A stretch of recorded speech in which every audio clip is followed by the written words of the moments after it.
Skeletons of the Marital Closet by Tang. Chapter 1731. Gale! Shawn walked in, his face grave as he glanced at her pale face. He looked at her flat abdomen. His hands hanging by his side trembled. "It's okay.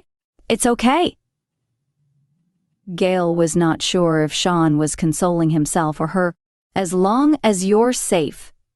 "Shawn!" He sat down beside the bed, holding her hand and lightly kissing it. "I'm listening. Go ahead." Gale looked into his eyes. "Did the doctor tell you?" Shawn hesitated for a moment, then answered, "No, he told me to ask you myself." Wow. The doctor was speechless. Gale cleared her throat. "So, do you want to know?" "Of course." "Gale, whether it's good or bad, I should know. Your health is the most important thing. You can be angry with me, blame me for being too close to Ivy, but please, your body comes first." Shawn replied, "I'm fine. Nothing happened. I just need to rest for a while longer, then I can go home." Shawn was taken aback. "Can you go home? You don't need to stay in the hospital?" "No, because..." Gale grabbed his hand, pulling him closer. "The reason I bled so much, staining your pants, was because it's just my period." Shawn was stunned again, forgetting to blink. He paused, seemingly unable to react. Her answer was beyond his expectations. He thought he had misheard. "Gale, can you say that again?" he asked. "In simpler terms, I got my period, menstrual cramps, and all the blood was menstrual blood. I'm not pregnant, and I didn't miscarry, and my body is perfectly normal. I didn't expect it to be so painful this time." Gale spoke quickly. Shawn stared at her, eyes unblinking. Gale felt a bit creeped out by his gaze and unconsciously tightened her grip on his hand. "I wanted to tell you, but you were so anxious and kept talking. I couldn't find a chance to interrupt you. I was just about to say it when I heard the ambulance getting closer. It was too late. I was really uncomfortable at that time, feeling nauseous and weak, and I started sweating. I think it's just menstrual cramps. If I take a painkiller, it'll be fine in half an hour. It's normal. As a girl, you'll feel like you're dying." The room fell silent. Footsteps from the hall could be heard. Gale continued, "Did you see the calendar book at my bedside?" "Yeah, I marked every month, except last month and this month, because my period hasn't come yet." Shawn's lips pursed into a straight line. "Your period came today?" "Yes, I found out this morning at the office." "Why didn't you tell me?" Gale muttered. "We were arguing. How could I share such a private matter with you?" She had initially thought about not telling Shawn on purpose, teasing him, making him nervous, and thinking she was pregnant.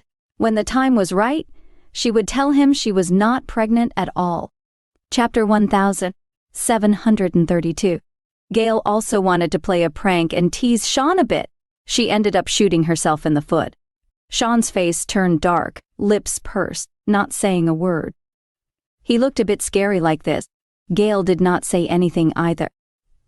Right now, she could almost be considered a patient. How would she have the energy or inclination to tend to his emotions? Women on their periods are usually irritable. Nobody had the sense to provoke one. She thought she was already being gentle and kind. After a while, Shawn suddenly got up. "Hey, where are you going?"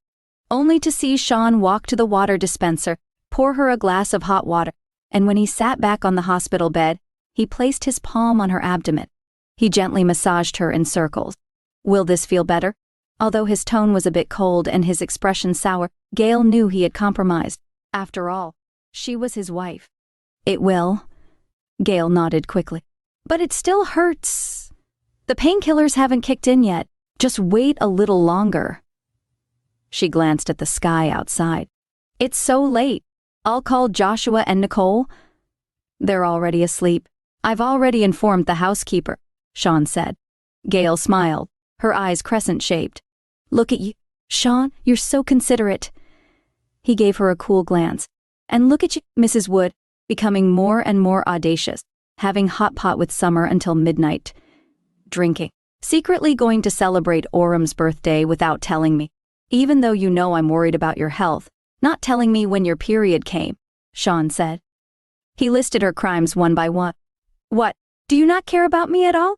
Shawn raised an eyebrow. Of course I do. You did all these things, right?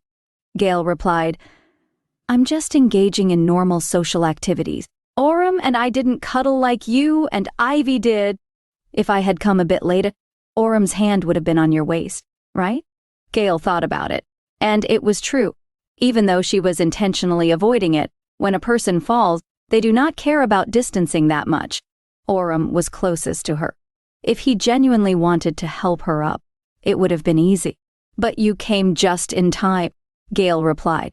She did not know what happened at the time. She was wearing a pair of shoes that were easy to walk in, perfectly fitting her feet.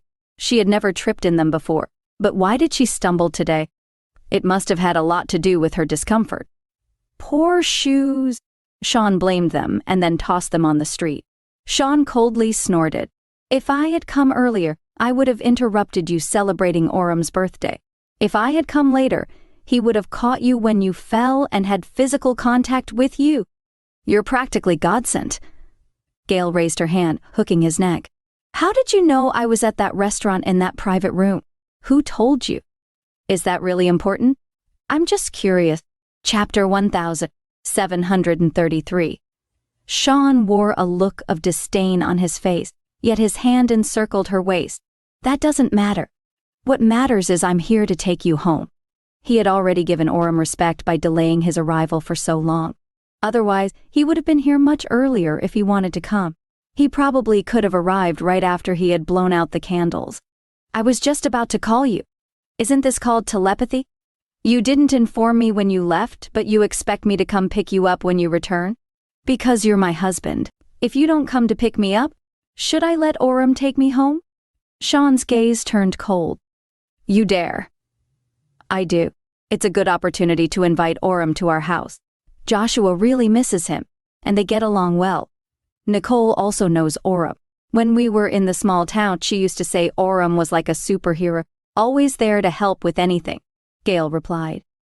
Shawn's gaze grew colder while Gale's voice grew softer. She was getting bolder at teasing him. However, Shawn did not argue.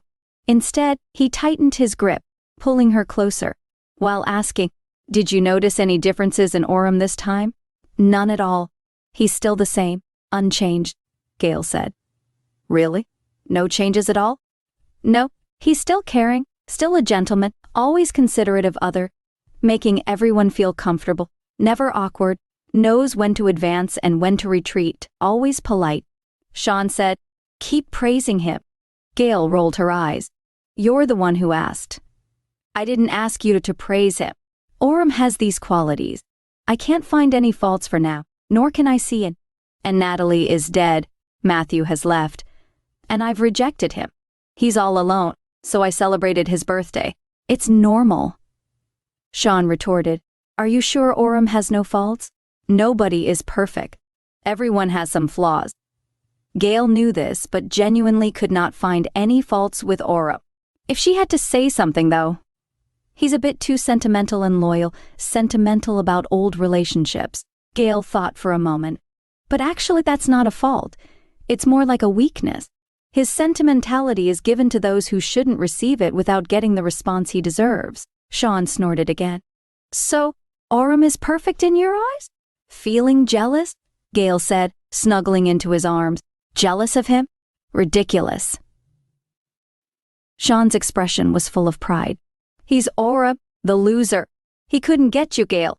His whole life, from beginning to end, he can only watch you from afar while you live happily by my side. All he can do is watch, nothing else. That's his fate. Shawn was the victor. Therefore, he would never be jealous of Orem. Shawn's lips curled up slowly. Even if Orem gets a girlfriend or gets married in the future, you will always be in his heart, but he can't have you. Maybe he'll marry a substitute. That person might not look like Gale. It could be in character, temperament, or any aspect that resembled her. Orem could not have the original, so he could only find a substitute. Gale's arm broke out in goosebumps. She could not help but say, Shawn, the way you're acting is a bit scary. Chapter 1734. Scary? Gale, are you afraid of me? It's just when you said Orem would marry a substitute earlier, you look scary. Who says he's the loser? Am I the winner? Gale swallowed hard. If Aurum really ends up marrying someone similar to me, wouldn't you find it abhorrent? Not at all, because that person isn't you, Shawn replied. Gale shivered, goosebumps rising.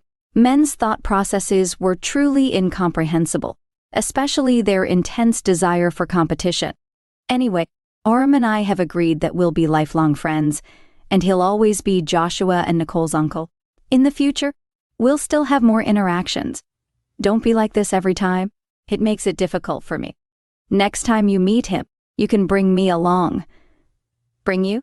Are you sure? Would Shawn sing a birthday song for Aurum on occasions like today and offer birthday wishes? Just thinking about that scene made Gale's scalp tingle. Shawn said mildly, Sure. Can't there be a third person present when you meet him? Of course. Then that settles it. Okay, I got it. I'll call you next time. Shawn lowered his head, looking at her abdomen. How does it feel? Not anymore. I can go home. She bent down to find her shoes, then suddenly heard Shawn say, Gale, Aurum has flaws. It's just that he's helped you so much. Showing you his best side, so you don't notice. Aurum, in a way, is similar to Natalie. Aurum and Natalie both belong to that kind who, when they get what they want, appear gentle and polite, with a serene demeanor. Once they perceive that what they have is being eyed by someone else, or is about to be lost, they will reveal their vicious side. Before Gale ran in with Natalie, Natalie's reputation in Sea City was very good. In the upper echelon, she was praised for being virtuous and good at maintaining relationships, with almost no negative comments about her. However, in the end, Natalie revealed her true nature, and it was so venomous. He thought it would be best for Aurum to respect his distance. Otherwise, Shawn would not be polite. For Shawn, Aurum was like a volcano. Perhaps it would never erupt. Perhaps one day it would. Gale frowned, disagreeing with Shawn's viewpoint. How could Aurum possibly be on the same level as Natalie? She was about to retort when suddenly she felt light. Shawn picked her up horizontally. Let's go home. She obediently leaned against his chest. Shawn openly carried her out of the hospital. The nurses at the station, looking at his tall and straight back, began to whisper, You guys know these two. Sea City's top tycoon, Mr. Wood and his wife. They made such a big fuss coming to the hospital. What's the reason? Menstrual cramps. Are rich people always so finicky? If I were Mrs. Wood, I'd be finicky too. True. Look at her. She's so lucky, being carried by her husband here, being carried by her husband away. Chapter 1735. In hospitals, people's characters were often revealed. So many men could not have been as attentive as Shawn. Back home, it was quiet. Gale was not at ease and went to check on both Joshua's and Nicole's rooms before returning to the master bedroom. Being a mother has its downsides. After having children, they become the center of your world, the most important part of your life. Meanwhile, Shawn was flipping through the calendar. Do you not care about your own body at all? You didn't get your period for months? He asked without lifting his head. So much happened during that time. Joshua was hospitalized again. Where would I have time to worry about all this? Besides, I wasn't feeling any discomfort. From now on, I'll remember it for you. Gale pulled back the covers and slipped into bed. All right, remind me when the time comes that, if it turns out I'm pregnant because my period didn't come, then it's your fault, and you'll bear full responsibility. I'll take responsibility. After all, it's my child from the start. As long as you're willing, I'm willing too. You're willing. Well, of course, you don't have to give birth. She turned over, only to touch a hot water bottle. For warming your stomach.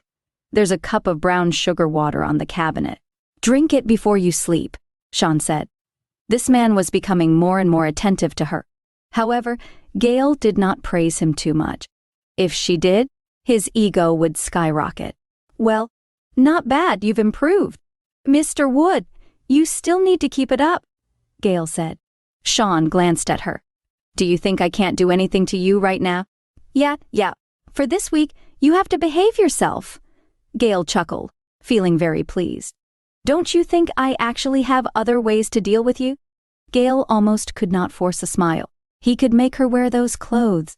I'm a bit tired now, so I'll sleep first. Good night. Could you turn off the lights? Gale said. You were so chatty just now, and now you're tired? Shawn reached out and put his hand on her waist. With a gentle force, her body turned over and fell into his embrace. Gale was afraid he might come up with other tricks to torment her, so she closed her eyes tightly. She did not want to endure his torture during her period. If she rested, could he not rest too? Shawn's thin lips brushed against her ear as he sighed softly. I never know what to do with you in this lifetime. Gale, don't go see Orem behind my back next time.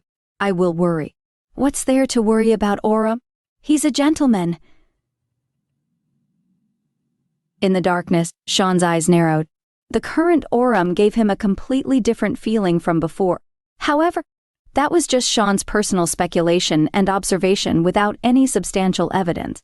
He even suspected that Orem orchestrated the photo of him and Ivy. He thought that Orem instructed someone to take a photo and then send it to the Wood Group's PR department to create a rift between him and Gale. Then, under the pretext of his birthday, he invited Gale to celebrate, taking advantage of the opportunity. It made sense.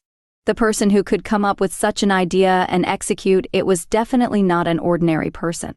Chapter 1736. However, Shawn would not speak ill of Orem to Gale. If he did, Gale would not believe him. She would think he was being paranoid, trying to discredit Orem, and would become unhappy. This might play right into Orem's hands. So, Shawn simply replied, I don't feel comfortable with you going anywhere alone. I'll take care of myself. I want to grow old with you, watching Joshua and Nicole grow up, she said. He gently stroked her hair. Gale, I want you by my side forever. As long as you don't leave, I won't give up. Shawn smiled. He was not afraid of whatever Orem had in store. He would steadfastly protect Gale. However, it would be best if Orem did not aggravate him. Otherwise, Shawn would not be courteous. He would not allow anyone to take Gale away from him and would eliminate any threats without mercy. What did you give Orem for his birthday? Tell me, Shawn asked. Why was he suddenly curious about it? Gale answered truthfully. A scarf. Shawn's expression changed. Did you knit it yourself? No, I bought it from a store. I don't have time to knit a scarf, Gale explained quickly. Even if she did, she would not dare to knit a scarf for Orem. That would be crossing Shawn's boundaries. However, Shawn still minded it. Gale, you've never bought me a scarf, he said. You have a closet full of them. Gale tilted her head back and looked at his jawline in the darkness. Wool, cashmere, all kinds of colors even. Why do I need to buy you one? So many scarves, but not a single one in sight that you bought for me. She was speechless. All right, I'll buy you one. How about I give you a scarf for your birthday?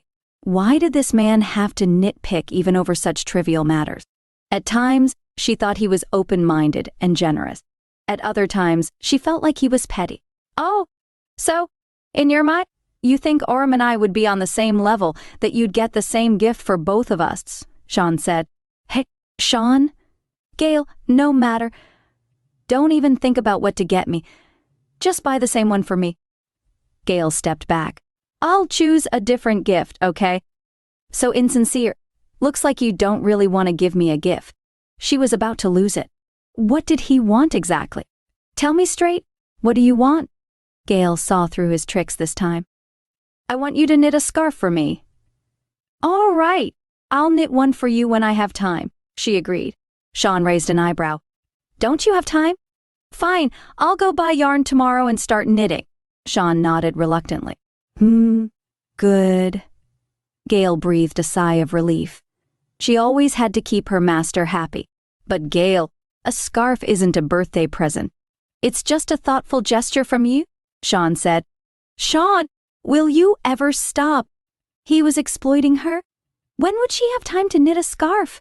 She worked during the day and had to be with the kids and him when she got home.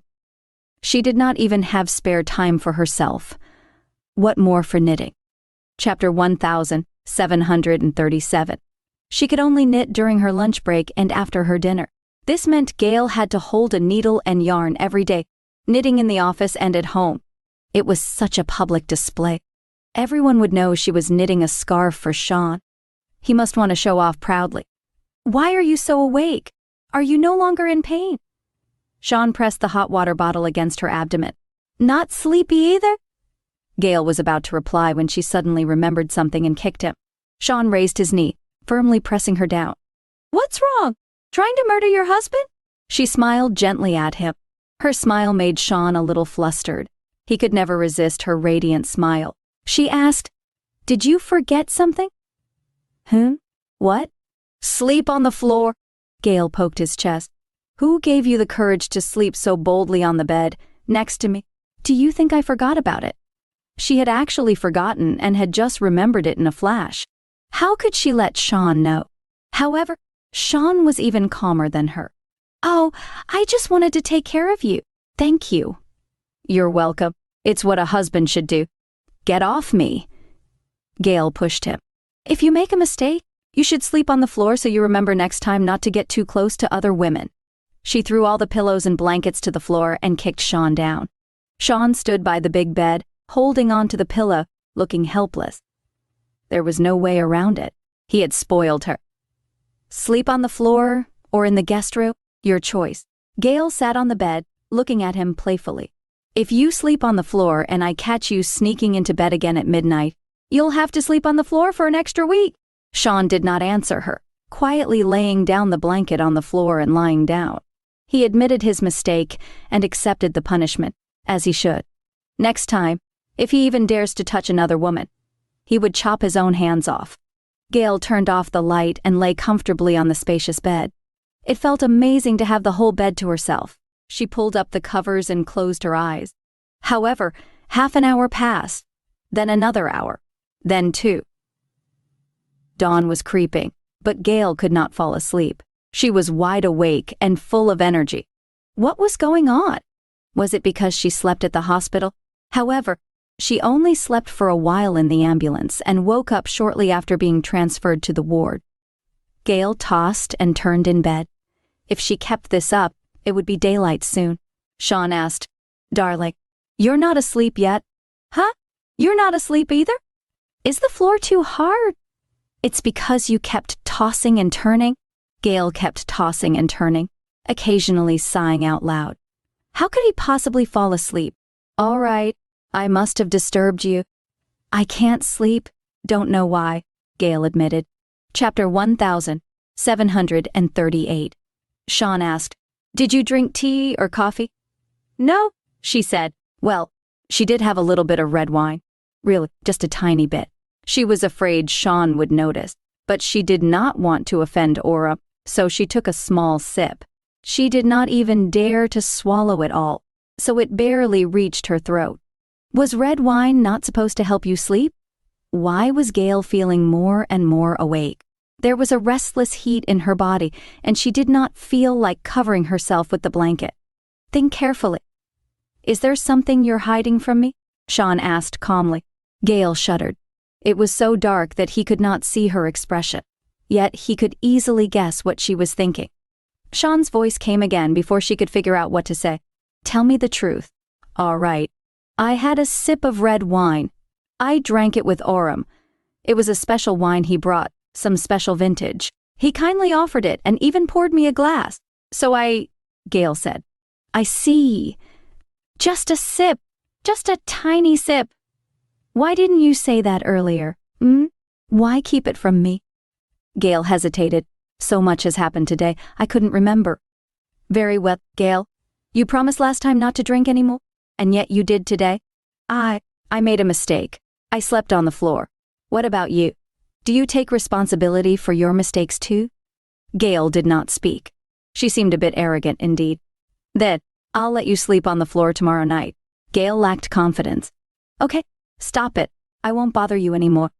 I'll try to sleep and see if I can fall asleep." She dared not toss and turn again, maintaining one position, closing her eyes, and counting sheep in her head. She counted for over an hour until it was already bright outside before she finally drifted off to sleep. Joshua and Nicole were already awake at this hour. The weather had already turned cold. Despite that, their bedroom was equipped with central air conditioning and heating, maintaining a constant temperature and humidity year-round. So Joshua could still wear short sleeves and run around the house. "Nicole, are you up?" He knocked on her door. "Doing my hair." "Hurry up, I need to discuss something with you." "Coming, Joshua." Joshua stood with his hands behind his back, looking mature, with his eyes constantly moving. "What's up?" Nicole opened the door and walked out, looking puzzled. "Do you think something's off with Daddy and Mommy these past few days?" Joshua asked. Nicole nodded. Joshua began to analyze. They've been leaving early and coming back late, and they have not been as close as before, and Dad even asked us if we wanted a little brother or sister. Do you think their relationship is getting better? Or worse? Maybe they just had a little disagreement. Shouldn't we do something about it? Nicole thought for a moment. "We're going to the space station this weekend as a family. We can take action then." "No, I don't want to bother with their affairs then. That weekend is all about me. I want to pursue my dream and meet my idols and heroes. How can I be bothered by them?" Joshua took Nicole's hand. "Let's go check on them in the master bedroom. Wouldn't that disturb their sleep?" "Who cares?" Joshua approached the master bedroom door and pulled the handle. Chapter 1739. "Ha! The door's not locked. Fortune favors him indeed." He gestured to Nicole, shushing her, then quietly pulled down the door handle, pushed it open, and motioned for her to follow. The two of them crept in, cautiously tiptoeing into the master bedroom. The curtains were drawn, making it quite dark inside. Joshua and Nicole assumed that their parents would be cuddled up against each other. Even if they had a disagreement, they would at least sleep back to back, ignoring each other. At most, one would sleep on one end, and the other on the opposite. When they entered and saw what lay before them, they were utterly shocked. Blankets and pillows were spread on the floor, with someone sleeping on them. Due to the dim light, they could not clearly see who it was. Another person lay in bed. This was quite a surprise and did not meet what they had in mind. Joshua gasped in shock. Nicole covered her mouth, staring at the person on the floor, trying hard to discern whether it was her father or mother. Hearing the commotion, Shawn sat up, looking at the two little figures standing beside him. "Daddy? Mommy?" Shawn looked at the two of them. They looked back at him, wide-eyed. At that moment, Gale heard the voices and slowly opened her eyes. She was startled when she saw Joshua and Nicole and sat up abruptly. "How did you two get in?" "We came to wake you up." "Mommy, care to explain this? I think you owe me and Nicole an explanation," Joshua replied nonchalantly. He pointed at the blankets on the floor. "Yeah, Mommy. How could you let Daddy sleep on the floor? It's hard and dirty. Daddy won't sleep well. He still has to work during the day." Nicole looked distressed. Well, Gale did not know how to explain, so she just looked at Shawn, desperately signaling him. He should say something. "It's okay." Joshua breathed a sigh of relief. "The one sleeping on the floor is Daddy, not Mommy. It seems you do have some control at home, Mommy. I underestimated you." He felt somewhat reassured that at least Mommy had not suffered. Shawn raised his voice. Oops. Joshua realized he had misspoken. That was something he should have kept in his mind. Something to be discussed privately with Mommy. Definitely not in front of Daddy. He still wanted to see a real spaceship. Joshua quickly tried to rectify, joining Nicole's team, and began to criticize Gale. "Oh dear, Mommy, look at you. Why can't you express yourself properly? How could you treat Dad like this? Doesn't your conscience hurt?" Gale was speechless. What if Daddy catches a cold, or gets a stiff neck from sleeping on the floor? What then? Nicole and I would be so worried. Shawn finally looked satisfied. Yes, the kids are trainable, showing progress and learning to read the situation. Nicole also chimed in. "Mommy, you can't treat Daddy like this. You're too domineering, sleeping alone on a king-size bed while Daddy's left to sleep on the floor all alone." Gale ran her hand through her hair. "Damn, Shawn got some incredible luck. Every time he faces a little injustice, there will always be someone to help him and stand by his side. Chapter 1740. Now, both kids were accusing her, making it seem as if she had committed some unforgivable sin. It's okay, you'll get used to it. Shawn stood up, bending down to tidy up the blankets on the floor. It's all right. You two don't need to worry about Daddy. Joshua's eyes lit up, suddenly rushing forward and hugging Shawn's leg tightly. Daddy, you're so pitiful. How can Mommy treat you like this? I feel so sorry for you. I'm so upset. You're such an important and powerful man. How can you tolerate this treatment? I wish I could sleep on the floor for you, to ease Mommy's anger. You've suffered so much. Why didn't you tell me? I would have definitely helped you. Oh, my poor Daddy. Shawn's mouth twitched involuntarily. This was really over the top. Nicole, who was usually calm and gentle, was now following Joshua's lead. She ran over and hugged Shawn's other leg. It's okay, Daddy. Joshua and I will always love you, always care for you. Mommy went too far this time. We'll make sure you get justice. Gale was stunned. She woke up to find herself the villain of the family. All because she let Shawn sleep on the floor? It was his first time sleeping there, and it was his fault in the first place. However, he remained silent, enjoying the joy of having his two children stand up for him. Gale was losing it. Why don't you ask him what he did to deserve this? Nicole said, whatever he did, you can discuss, he can apologize, and make amends. But punishing Daddy like this isn't right. Even her obedient daughter was turning away from her? Let us not even mention Joshua. That opportunistic boy had become Shawn's lackey. Finally, Shawn spoke up. Don't blame your mommy, it's my fault. I haven't been good enough, so I made her angry. It's right for her to punish me. I'll do better in the future. And you two, listen to your mommy. Don't make her worry, don't make her sad. When Mommy's happy, the whole family's happy. When Mommy's not happy, well, the whole family will have to tread carefully. Gale was confused. Was he speaking up for her? He wanted to play the hero and play innocent. Fine. Gale buried her face in the pillow, crying and wailing. I've sacrificed so much for this family, and in the end, you three gang up on me. All because Shawn slept on the floor for one night? Yes, I kicked him off the bed, but he was at fault in the first place. You're pushing me to the edge. I can't stay in this family anymore. Joshua, Nicole, do you know how hard I've worked to raise you? Do you know how difficult it's been for me? Huh? Didn't we grow up fine? Gale could not hold it in anymore and burst into laughter. Shawn also smirked. Joshua burst into laughter even harder. Nicole looked at them all laughing and could not help but join in. Okay. Let's go downstairs for breakfast. We've got school and work to get to, Gale said. At Wood Group, Shawn stood by the windows in the CEO's office. Fiona walked in and said, Mr. Wood, what are your orders? Go check out the restaurant, investigate the red wine Orem bought yesterday. Fiona agreed.